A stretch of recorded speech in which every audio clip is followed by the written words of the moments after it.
tous et bienvenue sur le plateau du LCM Matin. Nous sommes le jeudi 20 janvier et nous allons vous faire découvrir le centre franco-chinois d'Aix-en-Provence avec le sinophile Armand Mazdoumian. Il viendra nous parler d'un nouveau rendez-vous mensuel. Il s'agit de 60 minutes en Chine, dont la première programmation est prévue demain. Et puis Étienne Monge sera sur notre plateau pour nous parler du passeport gourmand. Vous savez, ce guide qui permet d'avoir 50% de réduction dans de nombreux restaurants. Et ce matin, il nous fait découvrir le restaurant Le Fétiche qui se trouve dans le 1er arrondissement de Marseille. Et puis enfin, faire des rencontres lorsqu'on souffre d'un handicap, quel qu'il soit, n'est pas toujours facile. Olivier Médan nous fait découvrir ce matin le site internet Handistory, dont le but est de faciliter les rencontres entre les personnes handicapées. Et aujourd'hui, c'est la Saint-Sébastien. Ce sont des hommes généralement très sensibles et intuitifs, mais qui parviennent à dominer cette émotivité au point d'apparaître calme et réservé. La couleur qui leur est associée est le bleu. Voilà pour les Sébastiens. Et on passe tout de suite à notre invité.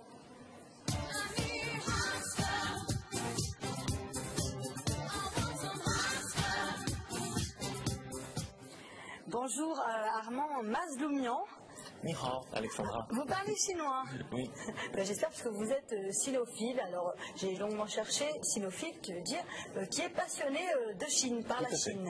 Alors on va parler avec vous justement ce matin du centre franco-chinois d'Aix-en-Provence. Est-ce que vous pouvez nous dire quelle est la vocation de ce centre? Oui, le centre franco-chinois a pour objectif de conseiller et d'accompagner les entreprises, mais également des étudiants, puisqu'on a de plus en plus, qui ont un projet lié à la Chine. Ça peut être dans le cadre d'un stage scolaire, en master ou en licence, ou également pour des entreprises qui ont déjà des activités en Chine et qui souhaitent les développer davantage, ou des entreprises qui ont des projets en Chine mais qui n'ont encore rien construit sur le territoire chinois. Et concrètement, vous les aidez comment? Alors d'une part en leur donnant des conseils, donc en leur expliquant on va dire la manière de faire, le chemin à suivre pour aller en Chine, c'est-à-dire en premier connaître la culture chinoise, ce qui est très important. Ce qui ne doit pas être évident à apprendre, c'est une culture qui est vraiment différente de la nôtre. Tout à fait, c'est très différent.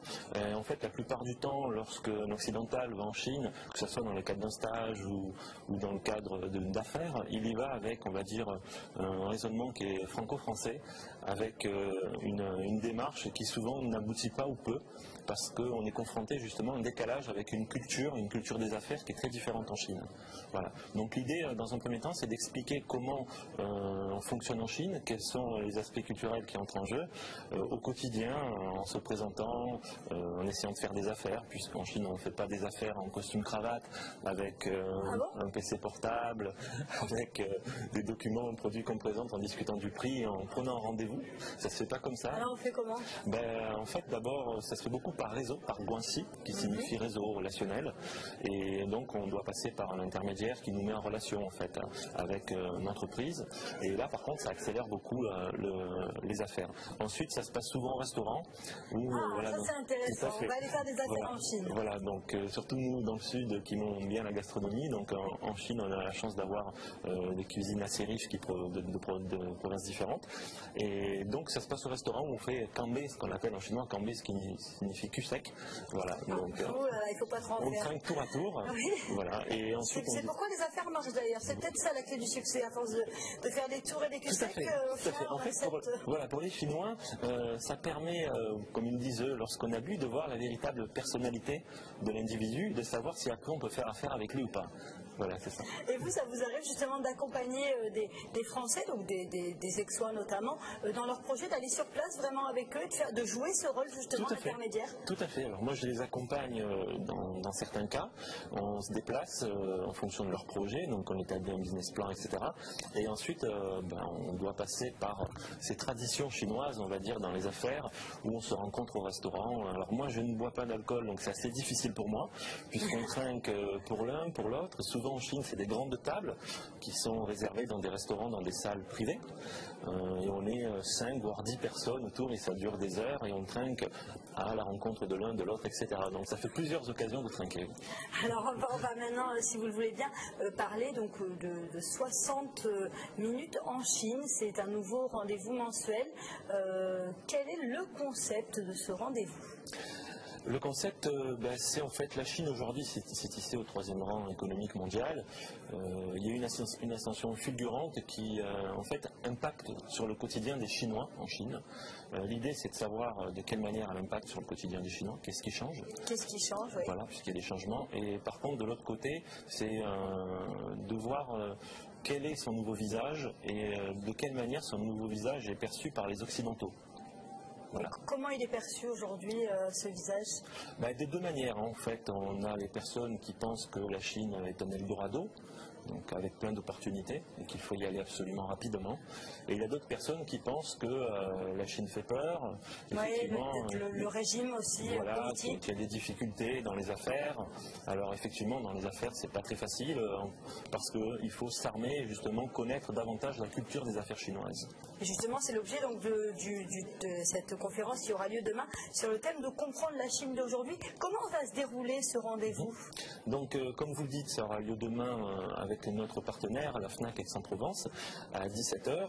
L'idée, en fait, c'est, moi je serai l'animateur donc de ce rendez-vous, auquel participeront des invités, qui sont des invités français et chinois, et sous forme de débat, sans préjugés et sans arrière-pensée, vraiment sans clichés. Voilà. Quel genre d'invités on pourra retrouver? Alors, nous avons par exemple pour les invités chinois donc un journaliste de la chaîne CCTV, qui est la chaîne populaire chinoise. On a également un PDG d'entreprise qui travaille à la Chine depuis plus de 5 ans déjà. Et on a également une étudiante qui est doctorante et une autre étudiante qui est en master également. Nous avons également la présence du directeur de l'IREA à Aix-en-Provence, qui est l'Institut de recherche Europe-Asie, qui pourra nous donner également son point de vue. L'idée, c'est d'avoir en fait des personnes d'horizons différents pour, on va dire, mieux comprendre la Chine d'aujourd'hui. Ça s'adresse à tout le monde, j'imagine? Tout à fait, c'est ouvert au public.